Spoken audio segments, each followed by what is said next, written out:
Muito bem-vindos ao podcast Central do Varejo, com a temporada aqui no Rio Grande do Sul, diretamente de Porto Alegre, para falar sobre data science, sobre dados no varejo.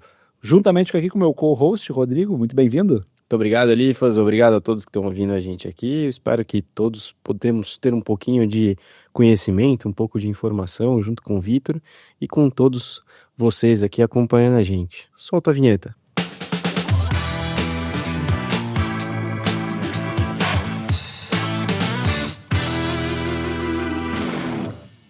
Muito bem, voltando aqui com essa parceria com a Jet aqui, muito obrigado por estar junto com a gente, né?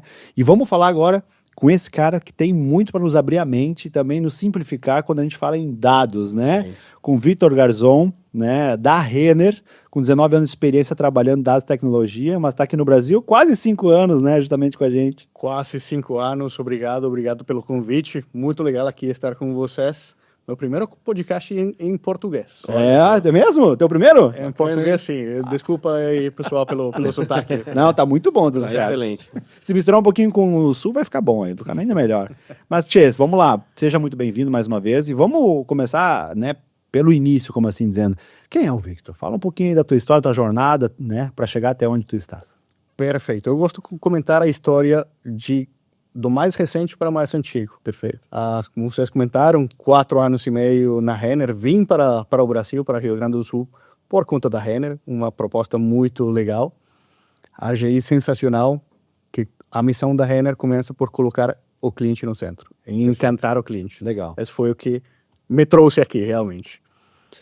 Mas, bom, antes da Renner, eu fazia parte de um time de uma consultora britânica, focada em ciência de dados do cliente, a dunnhumby. Estive lá um pouco mais de 8 anos e antes disso, bom, já não no varejo, mas também envolvido com tecnologia. Trabalhei alguns anos com a HP, com algumas startups. Bom, isso é resumo. Ah, não, muito Maravilha. bem.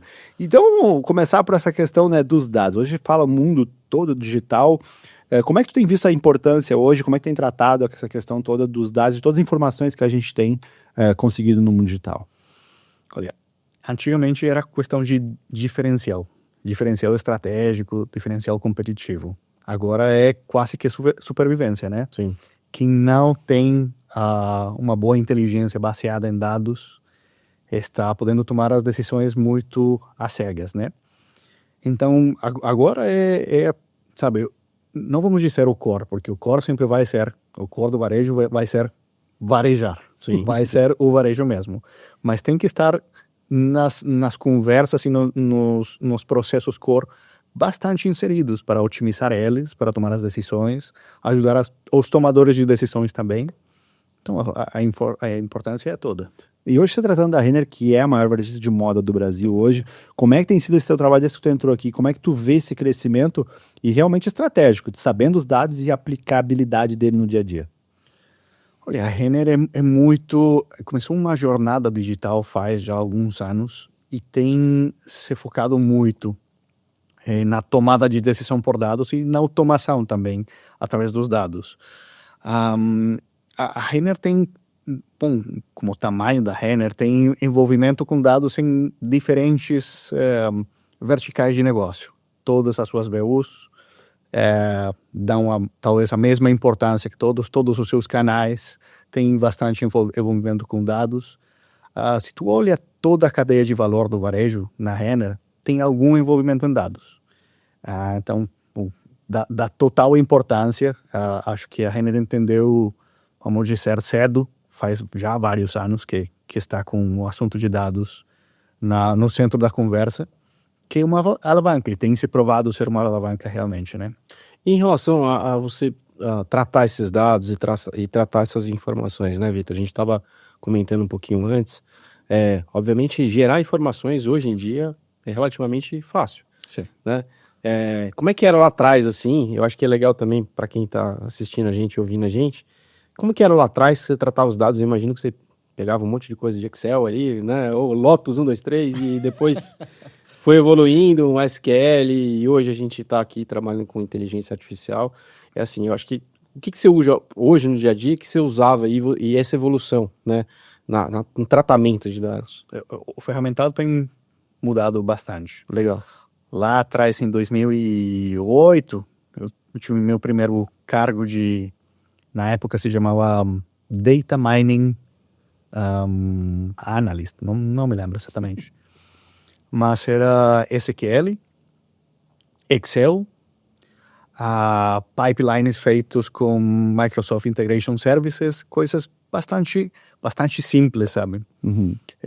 Algumas automações que a gente fazia principalmente para o usuário final em Visual, sabe? Era bem rudimentar, Sim. lá atrás em 2008.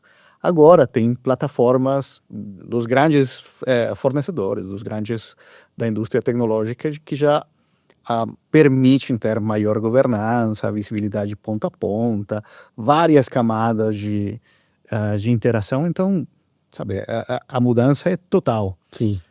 Os fornecedores de ferramentas, olha, também têm desenvolvido coisas magníficas. Nós temos conversas e temos vários deles são nossos fornecedores que, sabe, todos os dias, todos os meses estão gerando algo novo. E existe dificuldade em trazer esses inputs do ponto físico? Porque eu imagino, do ponto digital, você já tem ali, eu acho que uma massa bem confiável de dados, né? Mas eu acho que do ponto físico ali ainda tem essa dificuldade, porque vocês têm presença tanto em shopping quanto em loja de rua, né? Existem algumas diferenças entre um posicionamento ou outro, né? Olha, assim, é uma complexidade alta. Sim. São por volta de 700 lojas físicas. Então, sim, a complexidade não é menor. Sim. Mas já por sorte, sabe, essa jornada de digitalização na Renner começou faz um bom tempo. Então, já o dado já está naqueles sistemas transacionais, desde que esteja no transacional de origem, vem estruturado, com uma governança certa. Sim, obviamente a ingestão e o modelamento dos dados, que é trazer os dados para um data lake e organizar eles da forma correta, facilita muito, não é trivial. E precisamente aí nessas fundações falávamos anteriormente como ele fazer a fundação bem feita é fundamental, não só da estruturação dos dados, mas todo tipo de fundamentação, a governança também supremamente importante. E até pelo advento do que está vindo a inteligência artificial, né? Tem que ser essa preparação. Então, quando se fizer bem, vamos lá, num jargão bem simples, se eu construir bem uma base para subir minha casa, mais tranquilo vai ser. Exatamente, essa é a analogia. Se tu construir se quer construir um prédio e começa com um alicerce de madeira fininha, não vai para nenhum lado. Então, a governança para poder chegar a trazer assuntos de IA é fundamental. Na Renner é tomado bastante a sério. Tem um comitê executivo de governança de IA, é presidido pelo meu colega, pelo Andrei Souza, também da área de dados, que tem participação de vários times dentro da Renner, desde pessoas, porque toca também o assunto pessoas, RI, TI, segurança da informação, as diferentes áreas de negócio, sabe? É um conjunto de pessoas que nos unimos para realmente entender para onde virar, sabe? Porque tanto na parte ética como de segurança, compliance, tudo tem que estar no lugar certo. É perigoso chegar a usar simplesmente por usar, por moda, pelo hype. Realmente não deve ser A cultura da empresa, pelo que você está me dizendo, então, ela começou lá atrás, assim, de primeiro captar essas informações e agora no tratamento dessas informações, né? Isso. Essa preocupação de justamente pegar a informação correta, obviamente, e depois de usar essa informação e de uma forma correta e respeitando a lei, respeitando até, né, a privacidade das pessoas. Exatamente. Sim, primeiro foi a etapa de digitalização, a TI já vem trabalhando nisso por décadas. E agora é transformar esses dados que ficavam nos sistemas transacionais em ações específicas bastante úteis que dão esse diferencial para nós. E, Victor, como é que tem sido hoje, por exemplo, lidar com esses dados para melhorar a experiência do usuário, a experiência do próprio cliente da Renner? Como é que tu tem visto isso e se tiver exemplos práticos para nos trazer também, como isso tem melhorado, né? E até aproveitando a sua pergunta, ele faz assim, como você trabalhou bastante tempo também fora, assim, né? O que você acha que o pessoal tá fazendo lá e a gente não tá fazendo aqui, ou a gente poderia fazer até melhor do que a gente tá Ou fazendo? se bobear, estamos na frente, né? É, Não, olha, primeiro nesta segunda pergunta, que estão fazendo fora que não esteja sendo feito aqui no Brasil. Aqui no Brasil estamos fazendo coisas muito legais. Não estamos anos atrás, não. Eu acharia que sim, por conta da magnitude de algumas empresas fora, eles podem ir um pouco mais rápido, né? O ferramental não é um custo trivial. Tem custos, são milhões investidos. Então, para uma empresa gigante, falando do varejo, daquelas top 10 do mundo do varejo, bom, eles têm um músculo financeiro que permite ir talvez um pouco mais rápido. Mas o gap de tecnologia diminuiu. Sim, totalmente. Já não são anos. Eu acho que não são anos de diferença. Aqui, tu vê em vários eventos, tu vê coisas muito interessantes. E não só de grandes empresas, de grandes varejistas. Tem pessoas que estão fazendo coisas bem interessantes, desenvolvendo, vamos dizer, numa escala não tão grande, mas que estão conseguindo fazer coisas bastante interessantes. legal, bacana. E aí eu volto para aquela pergunta. E como é que tu usa esses dados hoje para melhorar a experiência do cliente? Como é que tu tem sentido isso? Se tiver alguns exemplos também que tu possa compartilhar com a gente. Quanto hoje esse trabalho de dados de vocês tem melhorado aí a experiência do usuário? Olha, experiência do usuário é uma dos focos da Renner. É um dos focos da Renner. A gente foca muito em entender as diferentes jornadas, que já nem parece ter uma jornada, tem múltiplas. Estão falando que já não é possível fazer um mapa de jornadas, agora é um atlas de jornadas. São tantas, começando em tantos tipos de canais, passando por outros e finalizando talvez em um terceiro canal, que é uma discussão muito permanente que está na Renner. Com esse propósito de encantamento, temos que estar monitorando o que precisamos ajustar nessa experiência para deleitar o cliente, para encantar esse cliente. Então, muito rápido, exemplos do que estamos fazendo. Vocês conhecem talvez do que temos feito. Conhecem talvez a caixa de autoatendimento. Sim. Uhum. É referência, é sensacional. Aí, por exemplo, estamos, acho eu, muito na frente que muitos outros varejistas no mundo. É referência realmente mundial. Eu fiz um Executive MBA faz pouco tempo, comentei do caso e foi, sabe, referência em vários países, como os que comentei com os meus companheiros. De realmente dar essa velocidade, essa facilidade para vários pontos da jornada, é isso o que faz a diferença. Esse caixa de autoatendimento foi feito por volta de 2022, se não lembro errado, foi muito apoiado por análise de dados. Como o cliente realmente finaliza essa jornada de checkout. Passa por toda a loja até chegar ali. Exatamente.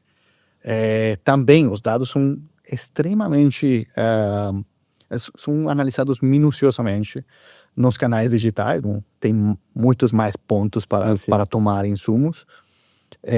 Com a ajuda das diferentes tecnologias, nós utilizamos Google Analytics para entender exatamente performance e comportamento do cliente. Parte do meu time está dedicada, indo até o mais profundo possível para realmente extrair esse valor da jornada, da experiência que o cliente está tendo.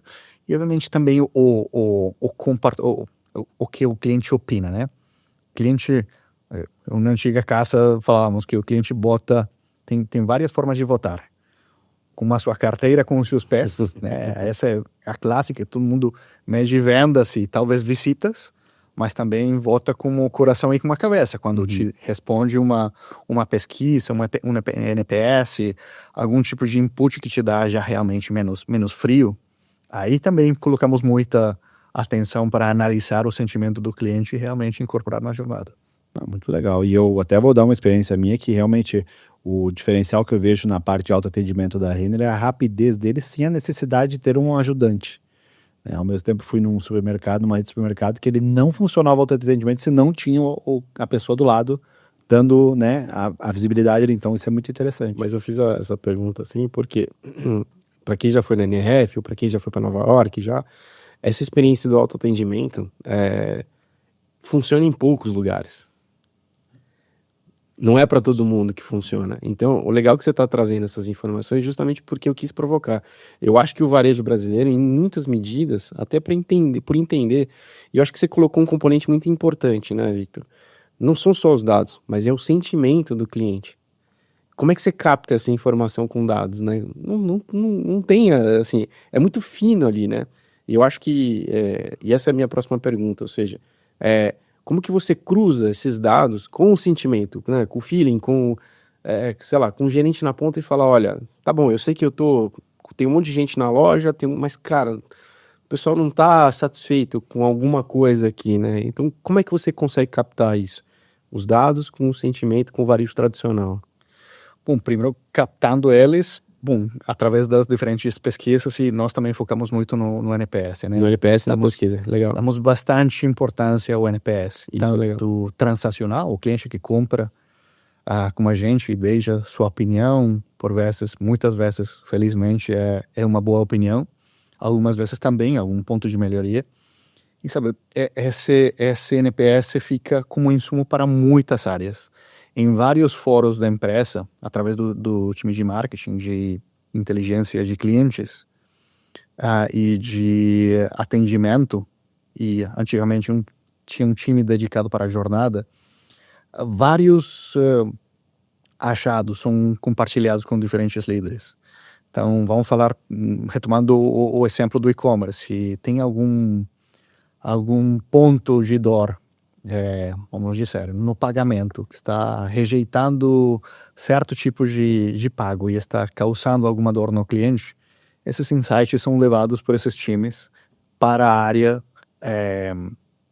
área que pode mexer na experiência nesse caso, né? Então, são vários grupos de trabalho, são chamados assim, são os GTs. Cada um tem a sua especialidade ao redor da dor, e vão levando para os diferentes times que podem resolver. Que transforma esse dado, né, que é isso que a gente estava falando, não só num número por si, né, mas realmente em resultado, né. Isso. E tá se falando muito de inteligência artificial e também, né, desde a nova atualização do ChatGPT, da parte de agentes de IA, né? A gente falava antes aqui em off sobre, comenta um pouquinho para nós como é que tem sido esse trabalho da Renner, dessas novas oportunidades que estão chegando e como isso vai facilitar ainda mais a experiência do cliente. Olha, generativo já temos vários casos. Estamos começando, ainda estão em beta, eu acho que não posso falar aqui muito.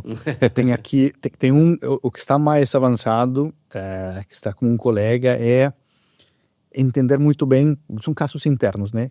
A base de conhecimento da Renner. Tem muito conhecimento, e no time de atendimento tem que ter um time dedicado a responder essas perguntas internas. Sim. Imagina, mais de 700 lojas, perto de 25 mil colaboradores, podendo consultar, já não, também com um humano, né? Uhum. Mas principalmente, em primeira instância, com uma IA que possa resolver essas dúvidas rapidamente, padronizadamente, evitando a alucinação, que é bem importante nesta fase.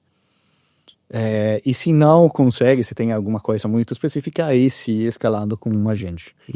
Então, tem casos bem interessantes também de IA generativa. Não sei se vocês têm entrado ultimamente também no site, não, através do aplicativo, tem alguma recomendação? Sim, porque minha esposa fala muito disso. Como é que vocês podem perguntar e de uma forma menos explícita por alguma recomendação. Já não precisa dizer, eu preciso uma camiseta, manga curta, preta, tamanho tal para homem, mas eu quero um look informal, mas ainda, sabe, não precisa deixar tão descrito a peça que estão procurando, mas talvez a ocasião de uso ou o tipo de roupa que está procurando. Isso já vem dentro dessa nova tendência de hiperpersonalização também para o cliente? Hiperpersonalização é outra frente de trabalho que estamos trabalhando tanto como e-commerce como com marketing para precisamente facilitar essa jornada do cliente, né? Tanto na comunicação, ser realmente relevantes na hora de impactar as pessoas através das mensagens, como também na jornada, sabe? Quem chega ainda não está implementado, mas no futuro a ideia é que eu, sendo principalmente comprador de roupas masculinas, bom, não vou chegar numa home do aplicativo a ver todo o que está disponível. Já vai me conhecer o suficiente para me mostrar principalmente camisas de homem, calças de homem, e roupas de homem. Porque eu entro nessa parte de pergunta aí personalização, porque e me corrija se eu estiver errado, mas ela não tem como existir sem ter dados. Não, é o coração. Obviamente, tem diferentes níveis de sofisticação, mas todos têm seu coração em dados. Só, aí também queria fazer colocar um ponto bem importante que talvez conversei com vocês antes de...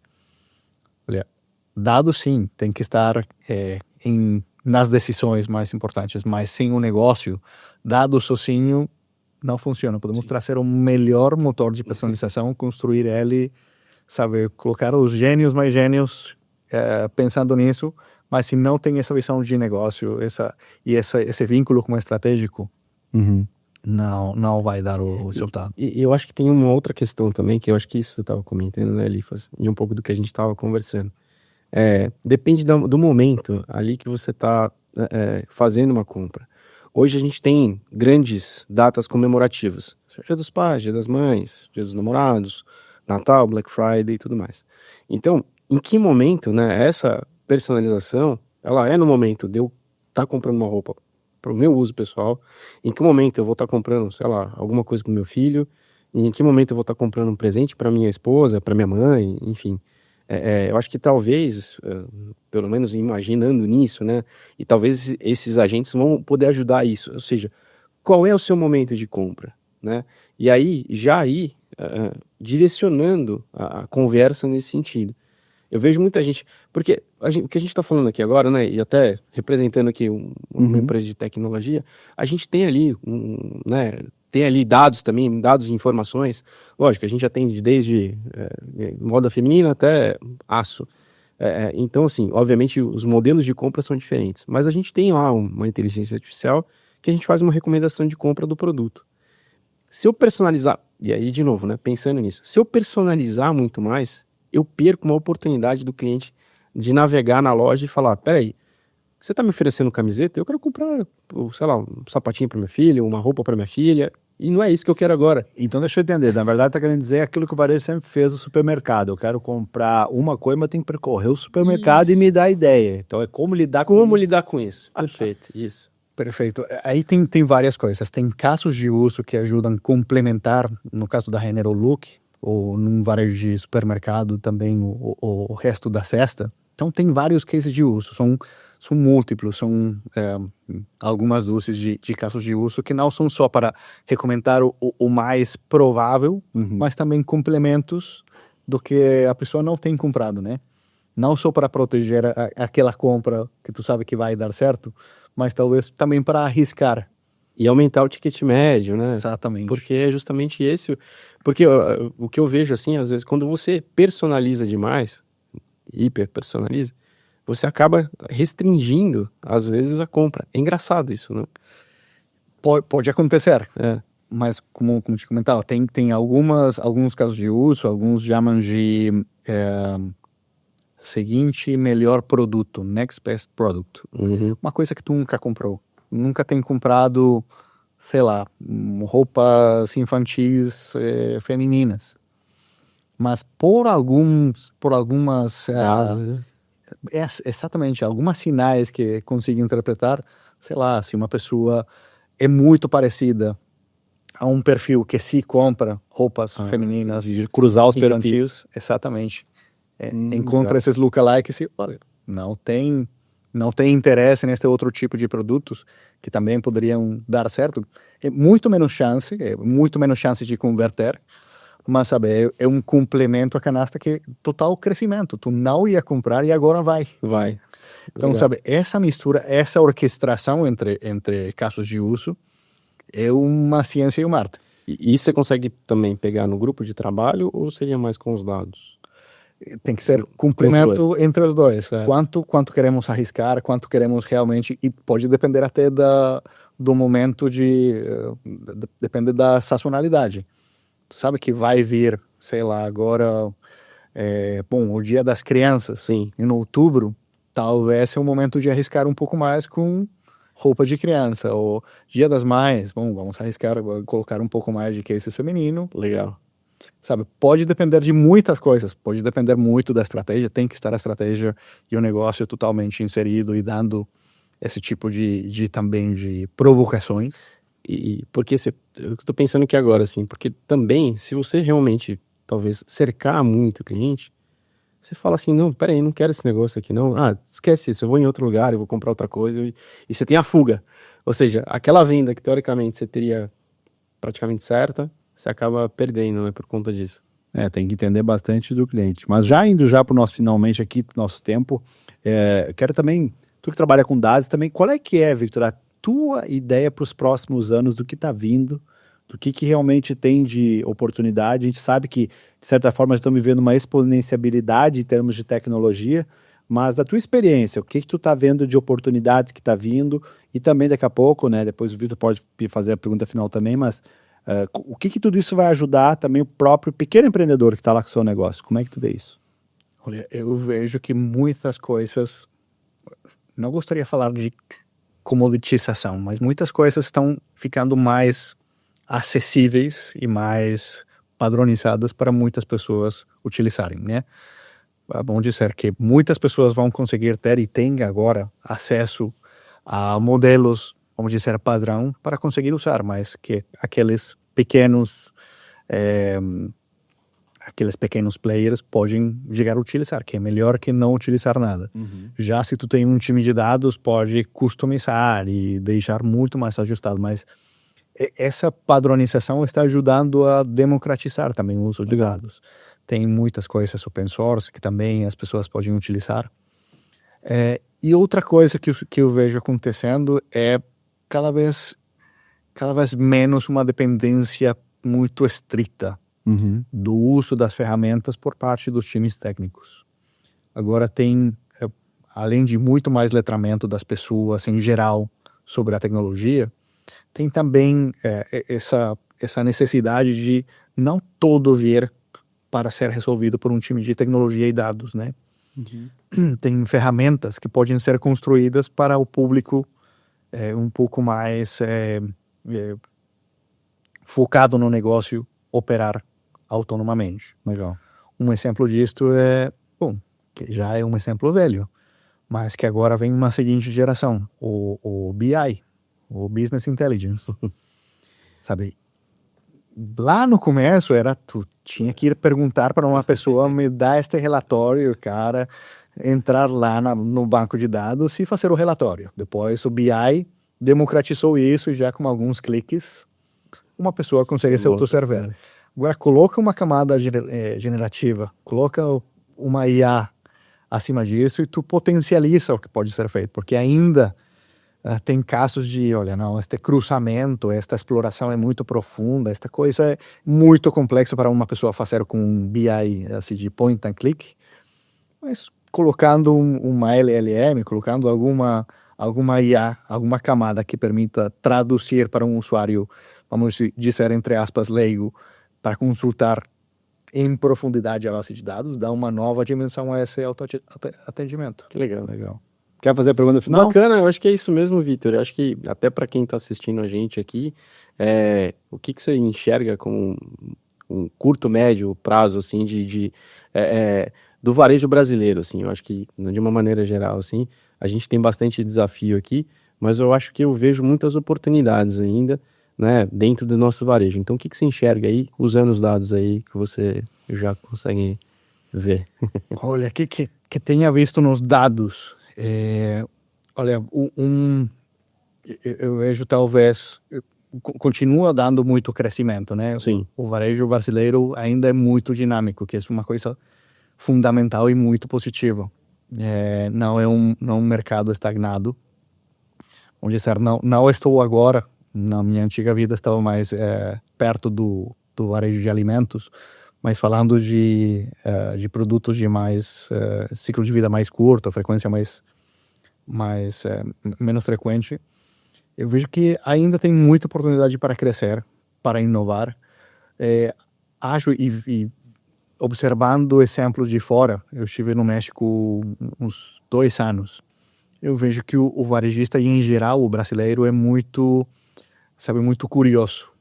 E gosta de explorar, e gosta de provar, gosta de tentar, gosta de olhar referências e se desafiar ele mesmo. Isso não acontece em todas as partes. Eu vejo que o varejo brasileiro tem essa característica de querer se movimentar, que é fundamental agora. Quem não se movimenta tem um grande risco, né? Que legal. Perfeito. Acho que essa é uma mensagem muito boa, né? Boa, é isso aí. Quem fica parado, fica para trás. Né? É isso aí. Vitor, muito obrigado pela tua participação aqui na Central do Varejo. Obrigado, Eu que Vitor. agradeço. Um enorme abraço aí. Continua com a gente. Obrigado, gente. Valeu. Obrigado, pessoal.